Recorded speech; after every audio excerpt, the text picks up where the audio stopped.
నాగోబ జాతర గాని భద్రాచలం రాముల వారిని గాని యాదగిరిగుట్ట లక్ష్మీ నరసింహస్వామిని దర్శించుకోవడానికి ఒక్క పైసా అడగకపోతే మా 6 గ్యారెంటీలను అమలు చేసినట్టే. అందుకే మిత్రులారా, ఇవాళ మనం మన రాష్ట్రాన్ని అభివృద్ధి చేసుకుందాం. మనం ఆదిలాబాద్ నుంచి అత్రం సుగుణను ఎంపీగా గెలిపించుకుందాం. ఇన్ని మనం చేస్తుంటే బీజేపీ మనకేమిచ్చిందయ్యా?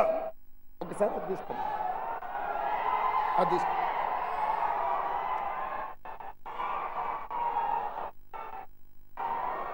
బీజేపీ తెలంగాణకి ఏమిచ్చింది? నేను మిమ్మల్ని అడుగుతా, బీజేపీ ఏమిచ్చిందంటే మీరు గాడిద గుడ్డ అనాలి. మోడీ ఏం తెచ్చిందంటే గాడిద గుడ్డ అనాలి. రెడీనా? Ready ready. బీజేపీ ఏమిచ్చింది? మోడీ ఏం తెచ్చిండు? బీజేపీ ఏమిచ్చింది? మోడీ ఏం తెచ్చిండు? బీజేపీ ఏమిచ్చింది? మోడీ ఏం తెచ్చిండు?